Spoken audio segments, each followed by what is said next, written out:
nongeye kubasuhuza abakunzi ba Philadelphia TV. Uyu mwese ni wa mwanya mwiza twongeye kugaruka twigana ijambo ry'Imana ku bintu bitandukanye. Uyu munsi rero ngiye nagira umugisha, ngiye ni Kwizera Ben, ariko nagira umugisha wo kubana na Dr. Pastor Mpazibirego Pierre. Agiye kutwigisha ku bintu bitandukanye, cyane cyane mwari musanzwe mwibaza ariko mwaraburi ibisubizo. Uyu munsi rero ntimube kure, nimba ufite undi muntu muri kumwe ari kuri mu gikara aho uri kubyumvira, umubwira se kuko agiye kutubwira ku byahishuwe kandi aratubwira ijambo ryiza. Pastor, ntangiye nkuvuga ariko hari byinshi wakwivuga birambuye. Nkorera hano kuri Ibeki, nigisha mu ishuri rya Bibiliya, nakoreraga muri Fateke ariko ndi muri Ibeki. Hano tumanutse tuvuye, dukora nimugoroba, nkaba ntuye hari i Remera, ndi umupantekote rero. Uyu munsi rero dutangira, reka dutangiye dushima Imana yuko yatwemereye kuza aha ngaha ikaturinda mu nzira zacu zose twaciyemo, hanyuma ukomerezeho twigisha ku byo waduteguriye. Mana, turagushimye, turaguhimbaje kuko Imana igira neza kandi uri Imana ikiranuka muri byose. Tugushimiye kubw'ubuntu bwawe n'imbabazi zawe watugiriye, tugushimiye kubw'agakiza waduhaye, tugushimiye kubw'ibyiza byose watugejejeho. Tukoreze kino kiganiro, ubane natwe, aba ari wowe uvugira mu mwigisha, aba ari wowe uvugira muri njye ubaza, uvugire muri buri kimwe cyose kiri buvugirwa aha ngaha. Uwumva yumve wowe, ntiyumve inyuguti gusa, kuko watubwiye ko inyuguti zicisha, ariko hari ubuzima mu ijambo ryawe. Urakoze rero kubwa buri wese uri kudukurikira, ko agiye kwiga birambuye, tubisabye tubize mu izina rya Yesu, amen. Tugiye kuganirira hamwe ijambo ry'Imana, tuvuga incamake y'igitabo cy'ibyahishuriwe Yohana. Ni ubutumwa bwiza Imana yashatse kugeza kubera bayo, ariko bukaba buzagira agaciro mu minsi ya nyuma. Nuvuga ngo ibyahishuwe bitubwira iminsi ya nyuma, kuko ibyanditswe byera bifite ibice bitandukanye, amateka, ubuhanuzi, ariko iminsi ya nyuma mu buryo bw'umwihariko iri mu byahishuwe. Iki gitabo rero ntabwo ari amateka nk'uko bisanzwe, ahubwo ni ihishurirwa. Imana yateguye uburyo bwinshi iganira n'ubwoko bwayo. Bamwe bagiye baganira n'Imana mu kubonekerwa nka Aburahamu, abandi bagenda baganira n'Imana mu nzozi nka Yakobo, abandi bagenda baganira n'Imana mu buryo bw'iyerekwa nka kuriya kwa Ezekiyeli, abandi baganira n'Imana mu buryo bw'ikimenyetso n'igitangaza nk'uko Imana yakoresheje umugaragu wayo Gideyoni, abandi baganira n'Imana mu buhanuzi nk'uko Imana yakoresheje Yesaya, abandi baganira n'Imana mu nyandiko zidasobanutse, abandi baganira n'Imana mu ihishurirwa.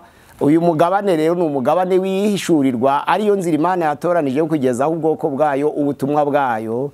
Ni ukuvuga ngo Yohana si amateka, ni ihishurirwa, ari mu kirwa cy'i Patmos. Ni ukuvuga ngo yaziraga ijambo ry'Imana no guhamya kwa Yesu, ariko ibyo yeretswe bifite ibice binini bitanu. Igice cya mbere ni umugabane w'itorero, yahawe ubutumwa bwo kohereza itorero. Umugabane wa kabiri yerekwa iby'intambara bizabera ku isi. Umugabane wa gatatu yerekwa iby'ubutegetsi bukomeye buzishira hejuru bugashaka kwigereranya n'Imana. Umugabane wa kane yeretswe irya maraya ukomeye. Umugabane wa gatanu yerekwa ibyo kugaruka kwa Yesu. Ni ukuvuga ngo maraya ukomeye ukorana n'irimbuka ry'i Babuloni wari umugabane wa kane, none hagasoza ku mwanya wo kugaruka kwa Yesu. Ubwo ni imigabane itanu ikomeye yihishurirwa rya Yohana. Ubwo noneho umugabane wa mbere yerekwa itorero, ni ubutumwa bwiza Imana yarumuhaye.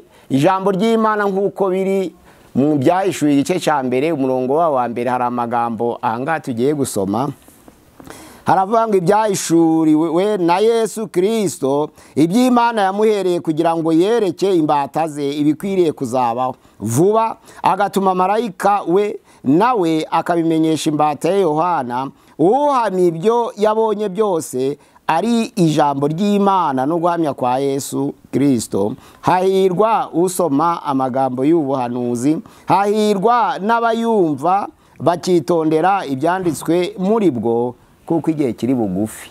Nicyo gitabo giherutsa ubutumwa n'ubundi buheruka itorero. Hahirwa usoma aya magambo, hahirwa wemera gutega amatwi akumva ibiyarimo, hahirwa none n'uwitondera ibyanditswe mu magambo y'igitabo cy'ubuhanuzi, kuko igihe kiri bugufi. Ni bitubwira iminsi y'imperuka. Nizo mpamvu mu mugabane w'inyigisho nzima zitwa eschatology bakoresha kino gitabo n'icya Daniel. nibyo bikora muri esikatoloji. Ubwo rero ubu ni ubutumwa bwiza bw'imbuzi y'amatora 7 yo muri Aziya, kandi amatora 7 yo muri Aziya yashushanyaga intambwe z'itorero rizanyuramo kuva ku kuvuka kwaryo ku munsi wa Pentekote kugeza ku kugaruka kwa Yesu. Yakiriye ubutumwa mwiza rero avuga ati njyewe Yohana igice cya mbere ku murongo wa 9 musangiye amakuba n'ubwami, nari mu kirwa cyitwa Ipatima bampora ijambo ry'Imana no guhamya kwa Yesu, ariko ku munsi w'umwami numva ijwi rivugira inyuma yanjye nk'iry'impanda rimbwira riti icyo ubonye wandikira amatora 7 yo muri Aziya, ari ryo Efeso, Simuruna, Perugamo, Tuatire, Isarudi, Filadelfiya ni Laodikiya. Izo zari intambwe z'itorero rizanyuramo berekana ishusho ya buri gihe. Hari igitorero rigira ishusho ya Efeso, hari igitorero rigira ishusho ya Simuruna, hari igitorero rigira ishusho ya Perugamo, hari igitorero rigira ishusho ya Tuatire, hakaba igitorero rigira ishusho y'Isarudi, hakaba igitorero rigira ishusho y'Filadelfiya, n'igihe itorero rigira ishusho y'Laodikiya. Ubwo itorero ryanyuma rero turi gusoza, turi i Laodikiya, ni itorero rya 7 risoza ibihe by'imperuka. Ubwo nuvuga ngo imbuzi yaryo nitwibereye, imbuzi yaryo ivuga ngo ntukonje kandi ntushushe. Ubwo urakazu yaza mu gihe gito kigiye kuba kibingiye kukuruka, ariko igenda kiragera, kuko abasigaye bazahora iteka ryose. Nk'uko ijambo ry'Imana rivuga mu Byahishuwe 2 murongo wa 24 avuga ngo namwe abasigaye b'itoro ry'Ituatire nta wundi mutwaro mbikoreza kereka uko mukomeza icyo mufite. Ubwo nuvuga ngo igice cya mbere ni ubutumwa bwoherejwe itorero, igice cya kabiri ni ubutumwa bw'intambara zizabera ku isi, igice cya gatatu ni ubutegetsi bukomeye buzishira hejuru, igice cya kane ni maraya ukomeye n'irimbuka ry'i Babuloni, noneho igice cya gatanu gitangiye ku mugeni witeguye ni ukugaruka kwa Yesu. Ubwo rero Ibyahishuwe ifite ibice 22. Igice cya mbere ni ubutumwa bw'amatorero, igice cya kabiri n'icya gatatu ni amatorero uko azifata, noneho igice cya kane ni intebe y'ubwami bw'Imana, igice cya gatanu ni igitabo kiri mu kuboko kwicaye kuri ya ntebe gifatanishije ibimenyetso 7, igice cya gatandatu ni ibimenyetso 7 ubusobanuro bwabyo, igice cya 7 ni ikimenyetso cya 7 kimenwa hakabamo impanda ndwi, noneho 8 hakavuga impanda ya mbere, 9 impanda ya gatanu, 10 noneho hakaba agatabo kari mu ntoke za marayiko, 11 abahamya 2, 12 umugore n'ikiyoka, 13 ubutegetsi bukomeye na nyamaswa iva mu nyanja, 14 abanesheje ni ukuvuga ngo abacunguwe bari kumwe na Kristo ku musozi Siyoni, 15 intambara, 16 ibyago 7, 17 maraya ukomeye, 18 irimbuka ry'i Babuloni, 19 umugeni witeguye gusanganira Kristo, 20 Satani abohwa na Yesu yimana n'abera imyaka 1021 ijuru risha isi nsha kugeza 22 nibwo butumwa buri muri iki gitabo. Ubwo rero turatangirira ku butumwa bw'aho amatorero. Aya matora 7 yo muri Aziya mvuze ko ari intambwe ndwi zishushanya itorero uko rizaza. Hari igihe kimwe uzitegereza itorero ukabona risa na Efeso bikurikije intege nke zarivuzweho, hari igihe uzitegereza ukabona risa n'Isimuruna, hari igihe uzitegereza ukabona risa na Perugamo, ubundi wakitegereza ukabona risa n'Ituatire, ubundi wakwitegereza ugasanga risa n'Isarudi, ubundi wakwitegereza ugasanga ari Filadelfiya, ubundi wakwitegereza ugasanga ari Laodikiya. Amagamba y'ubutumwa bwiza ro yahawe aya matorero tuja tuyageraho tukayarenga. Urugero, itorero rya Efeso ryashushanyaga itorero ry'intumwa ry'ikinyejana ca mbere, kwari ukuri kwari gusohoye k'ubuhanuzi kw'Abisirayeli bari guhaguruka bava mu Egiputa, nabo bitwaga Efeso, kureka byanditswe muri Yeremiya 2 umurongo wa 1. Noneho rero iri torero ry'ikinyejana ca mbere kuko rishushanya Isirayeli guhaguruka, bahagurutse bageze mu butayu, noneho ryinjira muri Simuruna. Simuruna bisobanura ngo ni itorero ryanesheje, ryanyuze mu makuba ariko ririhangana, riratotezwa ryita umukene, ariko ijambo ry'Imana rihanura ko ari umutunzi. Iryo torero Simuruna bisobanura ngo ishangi. Efeso mu Kigiriki bisobanura kureka. Ubwo itorero rya mbere ryagize umurava mu gukurikira Imana, ariko riza kugira agatotsi kaje gushushanya iryo zina kureka. Bisobanura ngo cya cyemezo cy'itorero ryafashe ryo gusangirira hamwe, bakabwiriza, bagasangira ijambo ry'Imana, basenga, bakamanyagura umutsima, noneho bagasangira ibyabo, ntihagire umukene ubarangwamo. Ako gatotsi kabaye niho ryabaye Efeso. Bisobanura ngo kureka. Nzi imirimo yawe, nzi umuhati wawe, nzi kwihangana kwawe, nzi nuko uzi kugenzura abiyita abahanuzi atari bo, nzi yuko wihanganiye kurenganwa, nzi yuko wanjye inyigisho z'Abanikorayiti, ariko mfite icyo nkugayaho, waretse urukundo rwa mbere. Ako kantu niko kahawe itorero ry'icyo gihe. Itorero rya kabiri rero ni itorero ry'Isimuruna, rishushanya ishangi, guhumurira neza Uwiteka. Byanditswe mu Byahishuwe ibice ni 2, umurongo waho wa 8 kugeza wa 11, avuga ngo ntutinye, ni itorero ryahumuye neza nk'umubavu, kandi bari kugendera mu masezerano. Vugwa ngo bakomeza gukomeza imitima y'abigishwa, bababwira ko niba bashaka kwinjira mu bwami bw'Imana bakwiye kwemera guca mu mubabaro.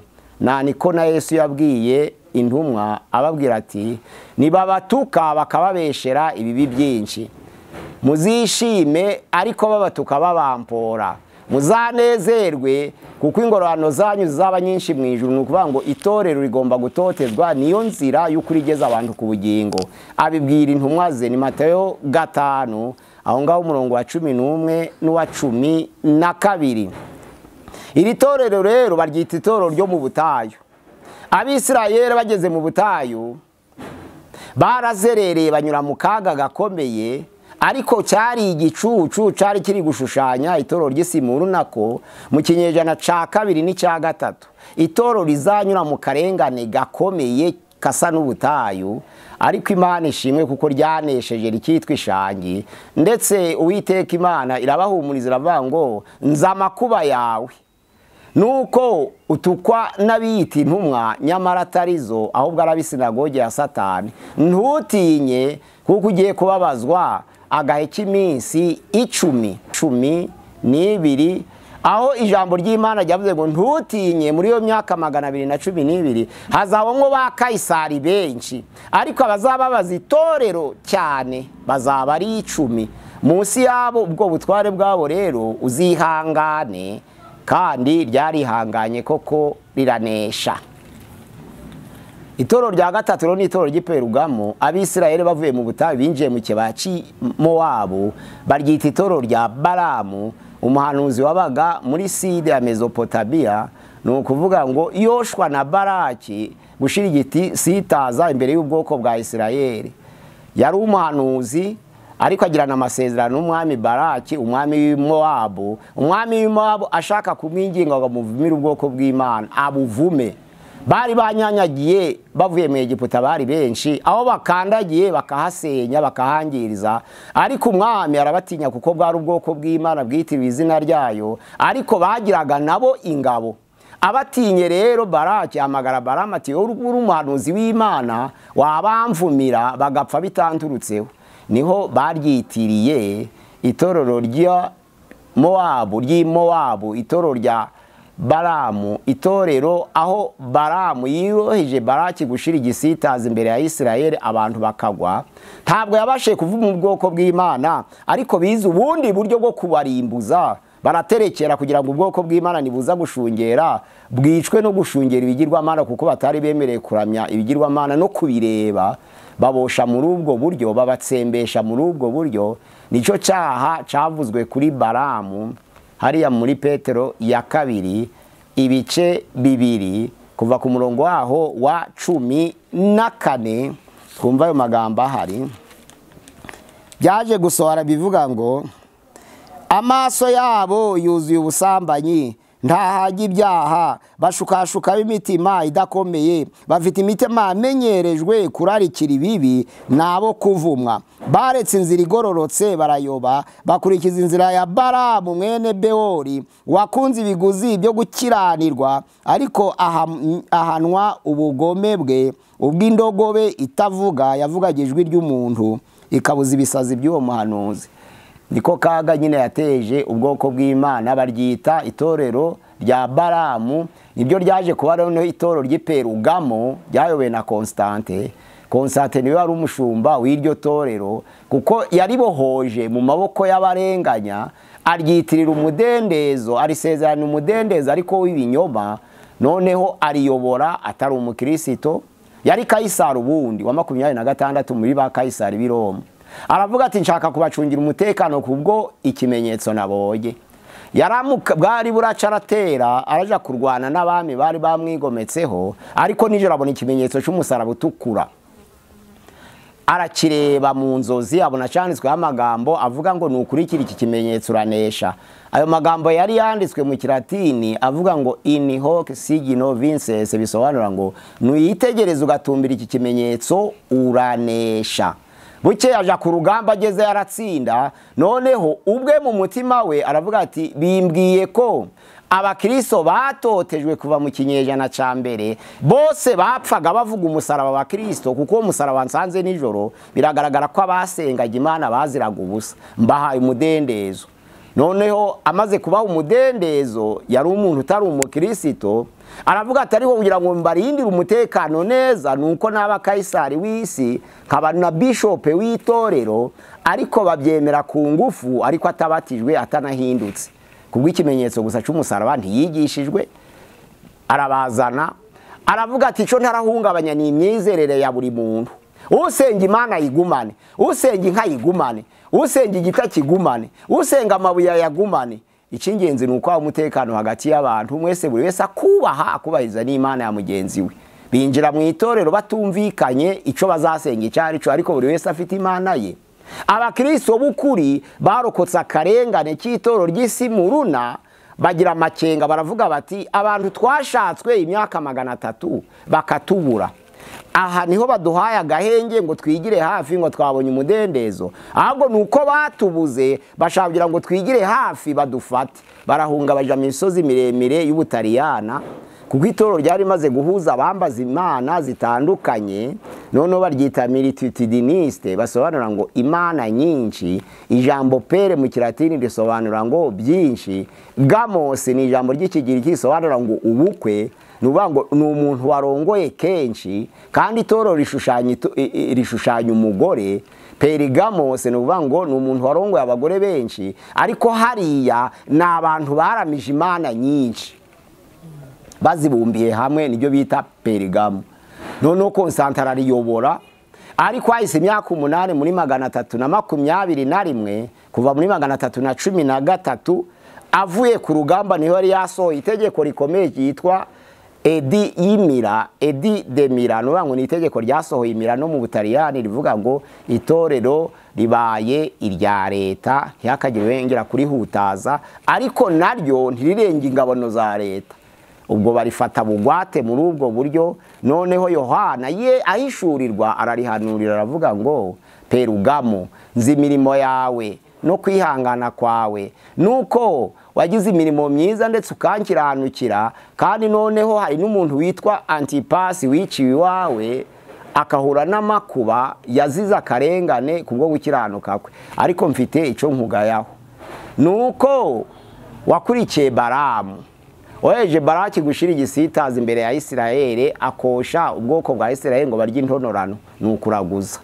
Noneho rero kandi washigikiye inyigisho z'Abanikorayiti. Abanikorayiti ni abantu batangiye mbere bigisha gusangira byose. Gusangira byose bisobanura ngo ibyo kurya basangire, ijambo ry'Imana basangire, amasengesho basangire, igaburo basangire, n'abagore basangire. Niho ryakomotse. Nuvuga ngo basangiraga byose, igishoboka cyose. Baravuga ngo abantu bakundana ntibashobora guheza meme no ku bagore. Niho ryakweye Perugamo, itorero ry'Abanikorayiti na n'uyu munsi baracahari basenga bambaye ubusa, ni ukuvuga ngo niho byakomotse. Itorero ry'Abanikorayiti rero niryo Perugamo yishoyemo, kandi muri Efeso rero nababwiye ko wanze inyigisho z'Abanikorayiti nanjye nanga. Izo nyigisho zigisha abantu gusangira byose zateje ibibazo mu itorero, zayoborwaga n'uwitwa Nikora. Mu kinyejana cya mbere ararishigikira, agira abayoboke benshi, amaze kuvuga ko abantu bakundana bari bakwiriye gusangira n'abagore, noneho bigira imbaraga cyane, bigisha gusenga bambaye ubusa, bashaka ngo kugarura ubwiza bw'Imana Adamu na Eva batakaje mu ngobyi ya Edeni. Kuko usomye Itangiriro igice cya 2 umurongo wa 25 havuga ko Adamu na Eva bari bambaye ubusa ntibakorwe n'isoni, ubwiza bugatakara bamaze gukora icyaha. Bo rero basenga mu mugambi wo kugira ngo bagarure ubwo bwiza, igihe umuntu azambara ubusa ntagire isoni azaba amaze kubushikira. Ni ikinyoma batangije mu itorero icyo gihe. Iryo torero rero riza guhereza itorero ry'Ituwatira. Nuvuga ngo itorero ry'Ituwatira ryari itorero rikomotse mu bacamanza, ariko cyari nk'igicucu, cyari kigiye kuzahishurwa muri Katolisisme. Itorero ry'i Roma niryo rishushanya itorero ry'ubucamanza. Mu kinyejana cya mbere n'icya 2 n'icya 3 n'icya 4 nta mugore witwa Yezebeli wabayeho, ahubwo Yezebeli yari umugore wa Ahabu. Uwo mugore wa Ahabu yari umusidoniyakazi, kandi Imana yari yahanangirije Abisirayeli ngo be kuzarongora mu banyamahanga. Kuva mu gihe cya ba Dawidi Imana yabemerera abagore benshi ariko b'Abisirayeli. Aha baratambikira, nta nicyo cyarimbuje Salomo. Ntabwo Salomo yishwe n'abagore 1000, ahubwo nuko yavanze abanyamahanga n'Abisirayeli. Ijambo ry'Imana riravuga ngo none kuko bari abanyamahanga bazanye ibigirwamana by'iwabo muyobya umutima.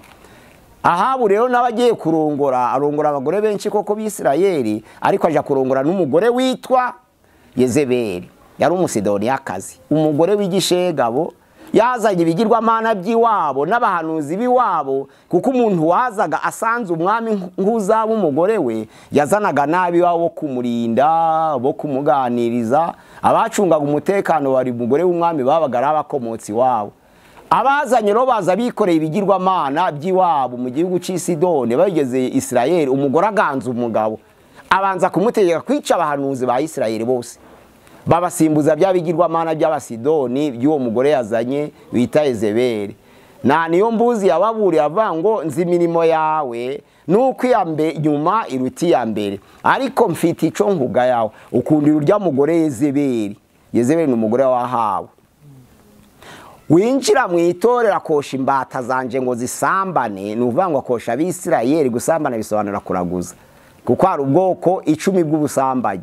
Ubwa mbere rero ni ukuraguza, bita ubusambanyi. Uriya Yezebeli Imana ivuga ngo nzagutsinda ku buriri, ntagutsindane n'abasambane bawe. Ntabwo ari abasambanyi b'umugabo n'umugore, ahubwo ni abaraguza ibishushanyo.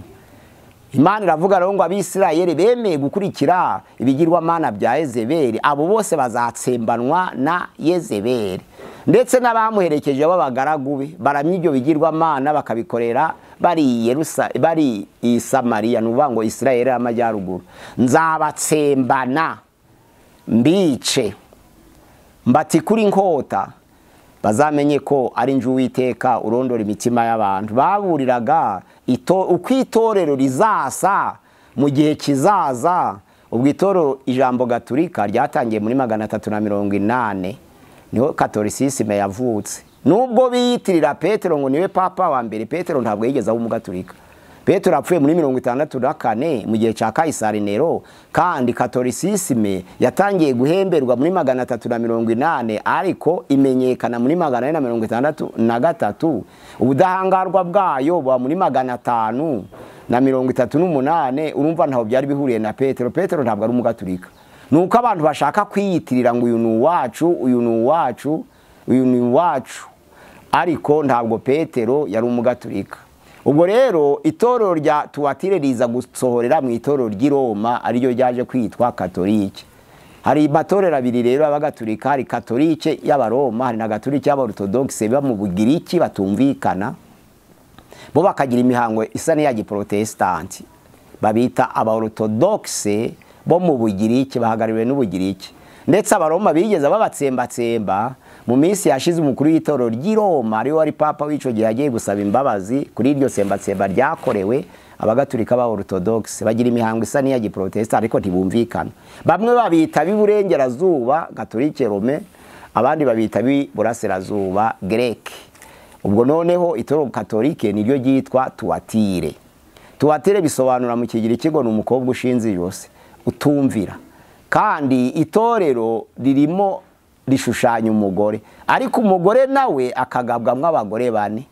Itorero rigira maraya, itorero rikagira umukobwa, itorero rikagira umugeni, noneho rero itorero rikagira umwari. Ico Imana yishimira ni umwari, kuko umwari niwe utegurwamo umugeni, ariko umukobwa ni itorero ry'agasuzuguro.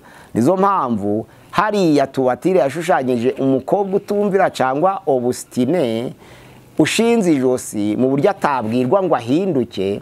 Nuko bamaze kubaka itorero ry'Ituatire, umukuru w'itorero waryo yashatse kuvuga ko ahagarariye Imana n'abantu ku isi, avuga ko ari intumwa y'Imana ku isi, avuga ko ubutumwa bwiza buzagera ku bantu ari uko bumunyuzeho. None avuga ngo le pape et le messager de Dieu, nuvuga ngo vicarius filii Dei, bisobanura ngo papa ni intumwa y'Imana ku isi, icyo akoreye mu isi kuko ayihagarariye atikigishwa impaka. Niho havuye ikintu cyitwa infallibilité du pape, ubudahangarwa. Nuvuga ngo bagomba kwihana bamunyuzeho, yakwatura ko Imana bababariye bakabona kubabarirwa, niho byakomotse. Ubwo noneho rero bagashiraho n'inyigisho za Mariology zivuga ko Mariya afite ubumana muri we, nawe agomba gusabira abanyabyaha bakababarirwa bakazagira mu bwami bw'iteka. Ikinyoma rero bakavuga ko n'abapfuye nabo biba bitarangiye. Hari ahantu baruhukira muri purigatori, abera b'Imana basigaye bakabasengera amasengesho menshi ku buryo bahinduka buhoro buhoro kubw'amasengesho y'abera basigaye. Byanditswe muri Makabe ya mbere muri bya bitabo byabo 7 tutagira. Makabe ya mbere n'iya kabiri, aho abera basengera abapfuye Imana igahindura ubuzima bwabo. Yaba arapfuye ari umwicanyi, Imana ikakimubabarira ari muri purigatoire. Ni ikinyoma gikomeye, ntabwo umuntu utagihumeka ababarirwa. Ariko bakemera ko n'abatakatifu nabo basengera bakiriho. Nka Mariya yarapfuye, yavutse muri 27 imbere ya Yesu, apfa muri 59 nyuma ya Yesu. Ariko uyu munsi wa none bemera ko ababarira abanyabyaha, ndetse ngo kuri ubu n'igihe tuzapfira ni Mariya mutakatifu umubyeyi w'Imana. Bamubara nk'isugi ko atigeze kumenya undi mugabo. Ntariko Bibiliya ivuga. Bibiliya ivuga ko Yosefu yabujijwe kumwegera igihe yari atwite Yesu kuko yari y'Umwuka Wera. Ariko bene nyina wa Yesu, bene se wa Yesu barazwi, ba Simoni, ba Yuda, ba Yakobo bavukana nawe, n'uburyo bakuranye nawe turabizi, n'uburyo Yesu yatangiye gutandukana n'abageze ubwenge bw'ubumana turabizi. Ni ikinyoma rero. Mariya ni umuntu ntabasha kubabarira, ahubwo yagiriwe favere kugira ngo atwite Yesu Kristo, ariko nta bumana buri muri kuko yarapfuye arabora. Kandi uwapfuye akazuka ni umwe gusa, ni Kristo. Nta wundi muntu wigeze apfa ngo azuke. Iyo agira ubumana aba yarazutse, none nawe tukaba tuzi ibye. Iyo bayita Tuatire, bashigikiye imihango, bakuraho ubutumwa bwiza, bavuga ko papa ari intumwa y'Imana ku isi, kwica afatiye umwanzuro kiba gifatiwe umwanzuro n'Imana kuko ahagarariye Imana. Arongera avuga ko imbaraga z'itorero atari inzu y'umwuka, ahubwo ni inyubako. Se Basilique de Saint Pierre, urusengero rwa Petero mutakatifu, bemera ko Petero ari wari ufite urufunguzo rw'ijuru. Ni ikinyoma. Kandi noneho rero kubabarirwa k'umunyabyaha ntabwo ari ukunyura ku musaseridoti. Umwenda ukingiriza ahera umaze gutabukamo kabiri, buri wese yinjiye ahera cyane kugira ngo yigerereyo yibwirire Yesu ibibazo, Yesu amubabarire. Ntabwo tubabarirwa ko twanyuze ku basaseridoti, oya. Itorero ry'Ituatire rero ribarihaye itorero ry'Sarudi. Martin Luther ari umupadiri ubana nabo, yarazi imikorere yabo, avuga ko atari ibyo kw'ibyo bakurikiye bitabasha kubageza ku bugingo. Niwe watangije ikintu. Haza gukurikiraho noneho aba Anabatiste, hakurikiraho aba Anglikane, hakurikiraho aba Calviniste, hakurikiraho noneho ababatise muri bo haza kuzaza ububyutse bw'abametodiste ariko bashamikiye ku ba anglikane mu Bwongereza. Ubwo noneho rero abo baprotestanti bose bakomotse ku buvuguruzi bwa Martin Luther, reforme, kuvugurura kwa Martin Luther niko kwabya abaporoso bose bari ku isi, ariko yari yaciwe bamusomeye imihango. Na nizo mpamvu gucibwa n'itorero ntibisobanura ko uciwe n'Imana. Itorero riguca ari uko utakurikije amabwiriza yaryo.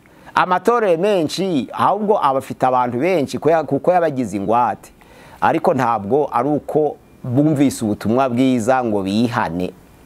Ubwo Martin Luther ni watangije giporoso, ariko baza kugira akabazo gakomeye ko kwirarira no kwishira hejuru. Ubutumwa bwiza ntibongera kubwiriza neza Yesu Kristo nk'uko Martin Luther yabwirije, ahubwo babigisha amategeko 95 y'ibinyoma bya itorero ry'i Roma abagatulika. None umuntu wese waye umuporosi kigaragaza ko yihanye akaba yashobora gusubiramo amakosa y'abagatulika. Bati nitwe bazima bari nta kigenda. Ubwo bwibone bubashira hejuru, ubuhanuzi buza kurimanukira buvuga ngo wandikire marayika w'itorero ry'i Sarudi ngo ufite inyenyeri 7 n'ibitereko by'amatabaza 7 aravuga amagambo ati nzi imirimo yawe nuko ufite izina ry'ukuriho nyamanuka buri intumbi. Ukuvuga ngo ryapfuye mu mwuka ntiryabimenya. Ryari rifite korale yuzuye, ryari rifite nyobozi ya pastorale, ryari rifite diakona, ryari rifite ministere zose zuzuye, intumwa, abahanuzi n'abarimu, ariko Imana yitegereje iravuga ngo mufite izina ry'uko muriho muri na benshi ariko muri intumbi. Na Ezekiel yigeze akomoza ku bantu b'intumbi yerekwa iby'amagufa yumye. Abantu bashobora kuba bari mu itorero ari benshi, ariko ari intumbi, nta buzima bwa Kristo bafite muri bo. Nuvuga ngo bagendera ku mihango gusa, ariko nta buzima bwa Kristo. Noneho rero uwaje kuzana ububyutse bukomeye bwa Methodiste ni uwitwa John Wesley w'Umwongereza, kandi mu isezerano rya kera Isarudi rishushanya itorero ry'abami bagiye i Babuloni. Noneho itorero ry'i Philadelphia rishushanya itorero rya Nehemiya uko batahuye abantu. Zerubabeli, Ezira, Yeshua, Nehemiya batahuye abantu babakuri Babuloni ngo baze bubaka urusengero rw'Uwiteka, bakora ububyutse bukomeye barasenga, rihinduka itorero ry'i Philadelphia ryashushanya itorero ry'abamisiyonere ryatangiye mu kinyejana ca 18 n'icya 19. Noneho rero abamisiyonere bakora umurimo w'Imana, rihinduka itorero ry'i Philadelphia rigarura urukundo rwa kivandimwe, rikomeza ijambo ry'Imana kandi ryanga kwihakana izina rya Yesu. Haba mu karengane bagize uburwayi bukomeye bageze muri Afrika, abandi bagiye muri Aziya barapfa, ariko baragerageza babwiriza ubutumwa bwiza Australia, kuko Uburaya nibwo bwabwirije amahanga yose ubutumwa bwiza. Nyuma yaho none ubutumwa buja ahantu bita dans le nouveau monde, niyo Amerika aho ubutumwa ahubwo nyuma, ariko bwose bwari bukomoka mu Burayi. Abamisiyonere rero ni itorero ry'i Philadelphia. Noneho muvema ya Gipantekote, ububyutse bwa Gipantekote bwazanywe na Charles Fox Parham akorana na William Joseph Seymour, bari Abamerika babiri. Kuri tariki ya 31 z'ukwezi kwa 12 1900 niho batangiye ububyutse buzana ikintu cyitwa muvema Pentecotiste. Noneho bibutsa iby'itorero ry'intumwa, Umwuka Wera aramanuka, ariko yari asanzwe ari umumetodiste. Charles Fox Parham babwiriza ubutumwa bwiza. Ntabwo itorero rya Gipantekote ryavuye muri Swede, ahubwo Abamerika babiri nibo bazanye ubwo bubyutse, abari bo babukongeza muri Swede. Noneho Swede buzana muri Kongo, Kongo bwinjira mu Rwanda mu mwaka wa 1940. Noneho baja mu Burundi 1944. Kongo bwageze 1921 iUvira niho bwatangiriye cyo kwibutsa itorero ry'intumwa kuzura Umwuka Wera, kubatizwa mu Mwuka Wera, gukorerwa mo n'impano z'umwuka mu itorero, niho byavutse. Itorero rero rya muvema Pentecotiste rivutse niryo ryafashe ishusho y'itorero ry'i Laodikiya, ariko mu isezerano rya kera ryari ryashojwe n'itorero n'idini ry'abafarisayo. Abantu basenga cyane ariko babigira urwitwazo, hanyuma bagasenga badakijijwe. kuko batojwe gusenga muri ya masengesho yabo bakabigiriramo na nabi. Bigera ubwo umuntu aje kwiyiriza ubusa ngo ari gusengera mugenzi we ngo wamuhemukiye ngo apfe. Ubumva amasengesho yagombaga guhesha Imana icubahiro agiye gukora kuvuma. Niho babyise Laodikiya, risobanura ngo ntiryongeye kugira umuriro cyangwa ngo rikonje, ahubwo ryabaye akazuyaza. Uwiteka aravuga ngo ngiye kukuruka. Icyo Imana igiye kuruka rero ntayo kongera kugitamira, ahubwo ikintu gisubira kubirutsi kereka imbwa gusa ko n'umuntu ibyo yarutse ntiyabirya, biba binuka. Ubwo rero itorero tugezemo uyu munsi wa none rigomba kwemera umuti uhabwa itorero ry'i Laodikiya. Umuti rero nguyu. Ibyahishuwe 3,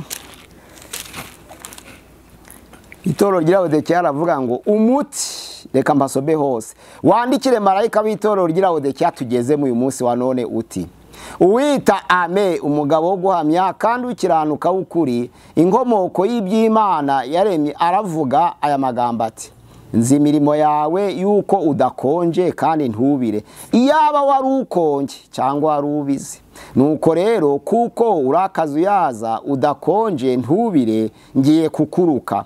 Kuko uvuga uti ndi umukire, ndatunze kandi ndatunganiwe, ntaco nkennye, utazi yuko uri umutindi wo kubabarirwa kandi uri umukene n'impumyi ndetse wambaye ubusa. Dore ndakugira inama, aha ni itorero ry'uyu munsi rigomba gufata. Ungureho izahabu yatunganirijwe mu ruganda, ubone uko uba umutunzi, kandi ungureho n'imyenda yera kugira ngo wambare isoni ry'ubwambure. Imyenda yera ni imirimo yo gukiranuka, izahabu yatunganijwe mu ruganda ni ukwiyambura imirimo ya kamere. Hariya noneho abo nkunda ndabacaha nkabahana ibihano. Nuko rero gira umwete wihane. Dore mpagaze ku rugi ndakomanga, umuntu niyumva ijwi ryanje agakingura urugi, nzinjiriwe dusangire. Unesha nzamuha kwicarana nanje ku ntebe yanjye y'ubwami, nk'uko nanjye naneshe nkicarana data ku ntebe ye. Ufite ugutwi niyumva iby'umwuka abwira amatorero. Ubu nibwo butumwa bwiza bw'uyu munsi bwacu, ni ukuvuga ngo dugure umuti w'Imana itubwiye. Ungureho, hari n'umuti wo gusiga ku maso hariya mu murgi w'i Laodikiya wakoranaga n'umujyi w'i Kolose. Noneho rero hari ibitaro bikomeye bagiraga umuti wo gusiga ku maso ngo abantu barebe. Hano ni mu buryo bw'umwuka. Uri umutindi mu buryo bw'umwuka, uri umukene mu buryo bw'umwuka, wambaye ubusa mu buryo bw'umwuka, uri impumyi ni mu buryo bw'umwuka. Ntabwo ari mu buryo bw'igihagararo cy'umuntu, ahubwo ni umuntu wapfuye mu buryo bw'umwuka uyu munsi wa none akaba atareba. Imbuzi rero ku itorero ry'uyu munsi ni uko ryahaguruka rikemera imbuzi y'uyu munsi, rikagura umuti, rikagura izahabu, rikagura imyenda yera kugira ngo bagarure ya mirimo yo gukiranuka yabera, noneho Imana ibababarire. Ndasenga uyu munsi wa none kugira ngo iyi mbuzi ibe itorero rya none ryose. Unesha ni uzambara imyenda yera, ibice 3:6. Nanje sinzahanagura izina rye mu gitabo cy'ubugingo, ahubwo nzamuhamiriza imbere ya data n'imbere y'abamarayika be. Imana idusange kugira ngo tuzabashe guhamya nka Yohana. Uhamya ibyo iyo abonye ni Yohana. Unesha azambara imyenda yera. Ndasabira bene data batwumva uyu munsi wa none kugira ngo bambare imyenda yera kugira ngo bazabashe guhagarara badatsinzwe kuri wa munsi mubi, imirimo yo gukiranuka ibaherekeze. I Laodikiya rero rigira inama kugura izahabu yatunganijwe mu ruganda, imyenda yera n'umuti wo gusiga ku maso kugira ngo bahumuke. Aha ni mu buryo bw'umwuka. Itorero rya none rigomba kwisubiraho, rikagira ububyutse kugira ngo bashe gusubira kuri ya ntera y'itorero rya Gipantekote, itorero rya Kristo, atari Gipantekote y'izina ahubwo y'ibikorwa. Murakoze mu izina rya Yesu Kristo. Amen.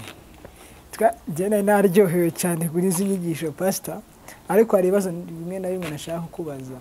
Iyo umuntu yovuze amatorero, ubundi itorero ni iki? Itorero ni umubumbe w'abantu bake bitandukanije n'ab'isi, ntibava mu isi ahubwo bahagarara Imana ku isi. Niko bisobanura. Umubumbe w'abantu watoranijwe kugira ngo bave mu bisi, ariko be kuva mu isi, kuko baravuga ngo turi mu isi ariko ntabwo turi ab'isi.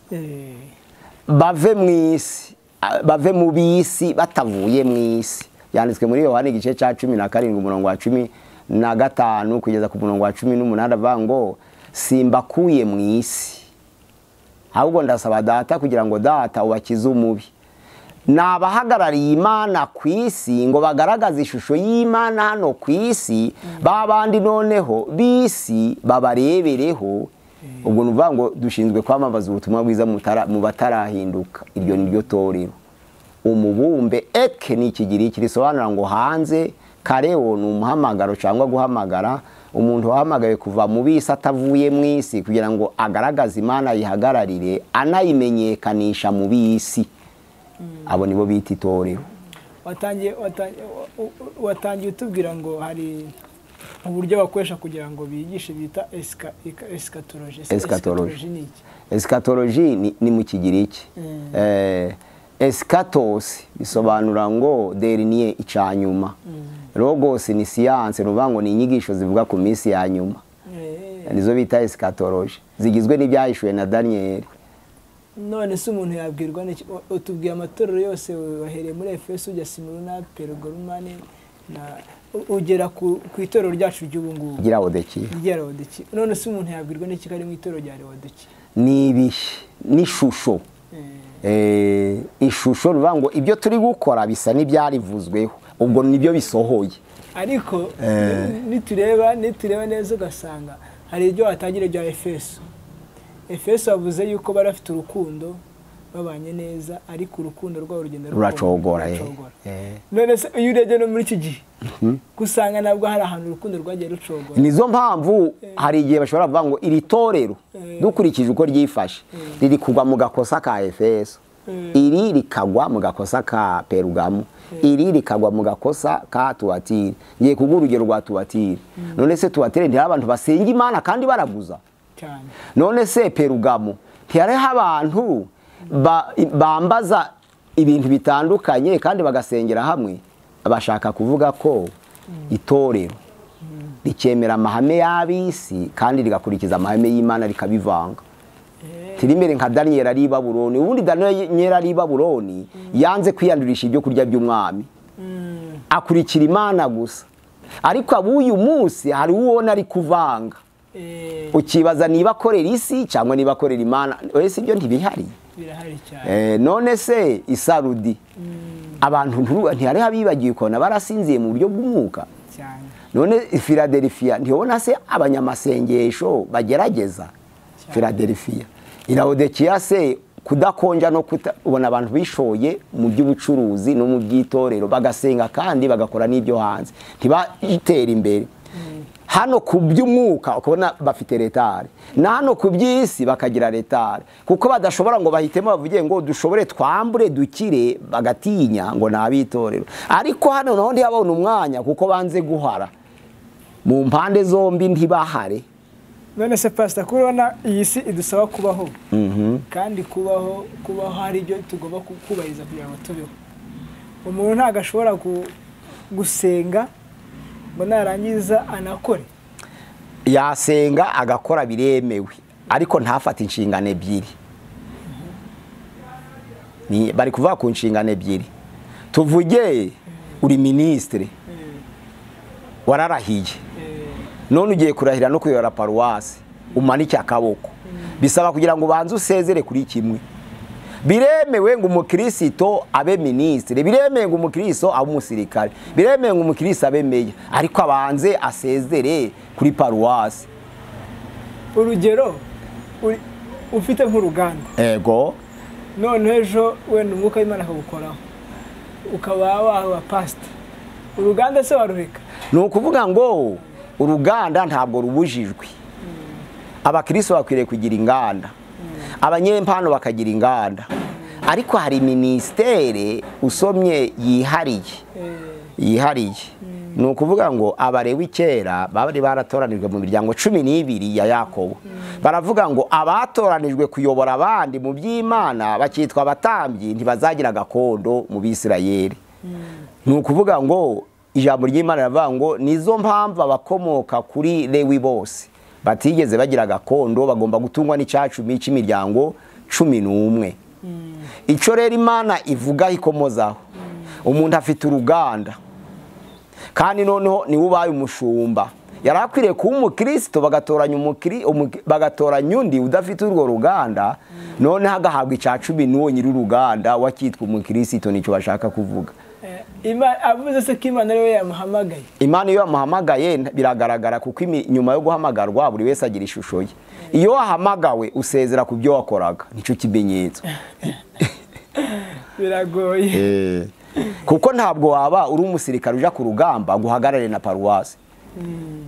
Kandi waba uri umucamanza guhagarare paruwasi ko ubucamanza bufite amategeko afungisha abantu. N'itorero rifite amategeko aca abantu. Wakoresha irihe ukoresha iry'ubucamanza mu itorero bakwita uyaraguye. Ukoresha iry'itorero ukarishira ku muntu wakoze icyaha gikwiriye gufungwa bavuga ko wagiye mu bufatanyacyaha. Birumvikana. Isomo ry'uyu munsi rirumvikanye dore ko watubwiye mu ncamake y'amatorero. Njye nafashe note z'amatorero 7 yo muri Aziya niyo navuzeho mu ncamake yihuta. Ushaka kubyiga dufite amasirabisi tuja dutanga kugira ngo birebe neza. None ukazabisoma ukazatwandikira. Nimero ya WhatsApp ni 0786696620.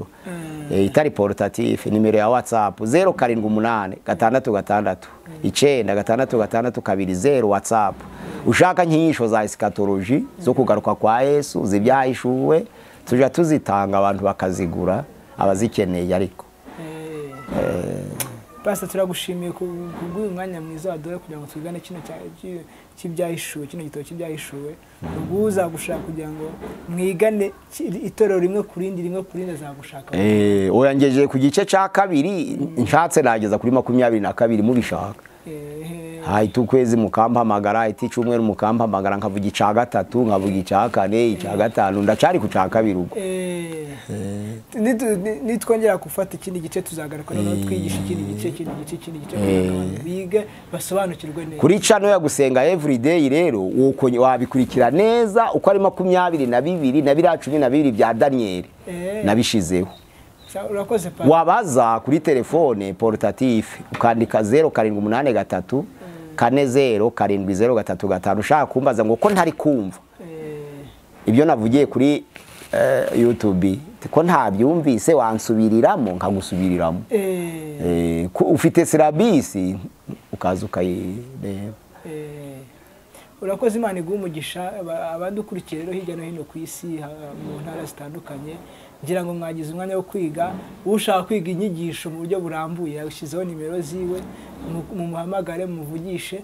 Natwe kandi mukomeze mudukurikirana kuri ino channel yacu ukande subscribe kugira ngo ujye ubona n'ibindi bice bizajya duhereza buri munsi. Murakoze Imana ibaho umugisha. Kadusenge Imana. Mana data wa twese uri mu ijuru turagushimiye turaguhimbaje ni wavuze ngo abana b'abantu ntago bazatungwa n'imitsima gusa ahubwo bazatungwa n'amagambo aturuka mu kanwa k'Uwiteka. Waravuze ngo umuntu wese ufite inyota akwegere anywe ngo abakwizera imigezi y'amazi y'ubugingo izatemba iva mu nda yabo. Werekeje ku mwuka rero ugiye kumanukira abigishwa none tumaze gusangiza bene data bari mu mahanga yose ijambo ryawe. Mana rigere ku mitima ya benshi kugira ngo babashe guhinduka buri wese n'utazi izina ryawe abashe kwinjira mu nzu yitiriwe izina ryawe. Urakoze mu izina ry'umucunguzi wacu Yesu. Amena.